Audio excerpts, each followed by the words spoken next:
How state and federal officials safeguard the public from chemicals found in the drinking water supply of one South Jersey town is coming under scrutiny.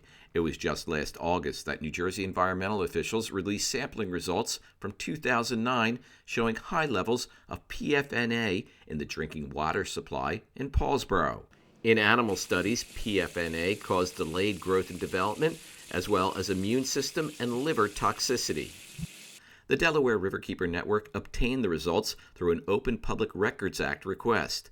Just last month, New Jersey environmental officials advised the town's water company that children under 1 year old should have bottled water with their baby formula.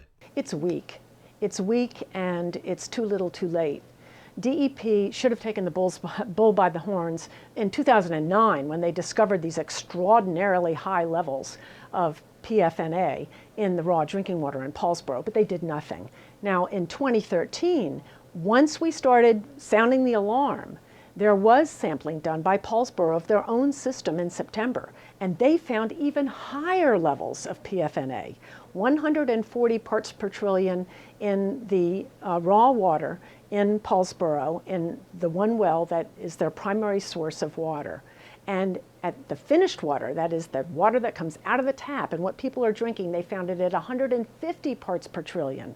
So it's even worse than we thought it was. The Delaware Riverkeeper Network says the DEP needs to be more proactive in protecting the public from the threat of perfluorinated chemicals. The organization says the state should move ahead with listing PFNA as a dangerous chemical so it can be regulated under pollution laws.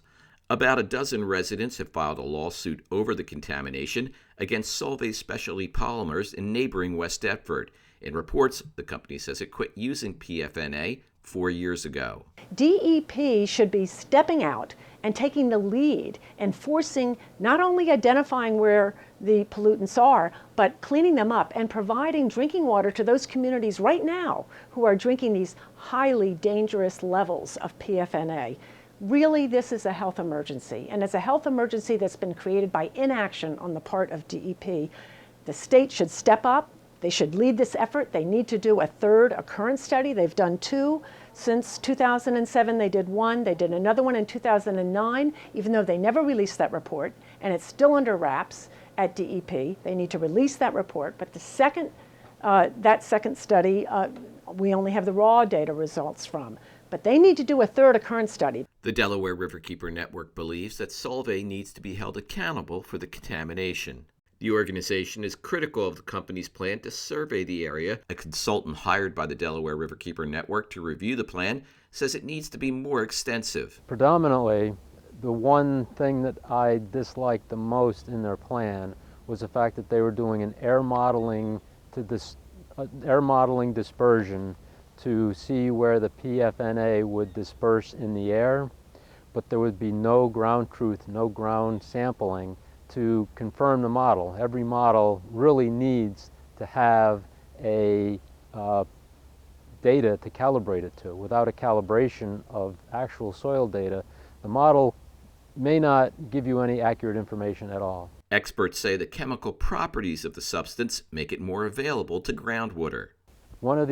In terms of groundwater, it means that the polyfluorinated compounds can be brought down from the air by rainfall, get into the soil, and some of those components, because they are water soluble, will go through the soil and into the groundwater. D'Amico says the plan also falls short because it only tests municipal drinking water wells. What they didn't sample would be intermediate wells that may be available to them, such as smaller domestic supply wells and public community wells that run for small businesses. And that leaves a large area of aquifer untested and uncharacterized. The Delaware Riverkeeper Network says the testing plan also fails to test other possible sources of contamination, such as sewage sludge that is often deposited on farm fields and mud dredged from the Delaware River. They need to look at the various levels and layers of sediments in the Mantua Creek and another creek that's on the other side of the Solvay facility and in the Delaware River. There are dredge spoils that have been deposited over the years in the upper part of property owned by Solvay. Officials from the state health and environmental protection departments will meet with residents to discuss the problem at the Paulsboro High School auditorium on Tuesday, February 18th at 7 p.m.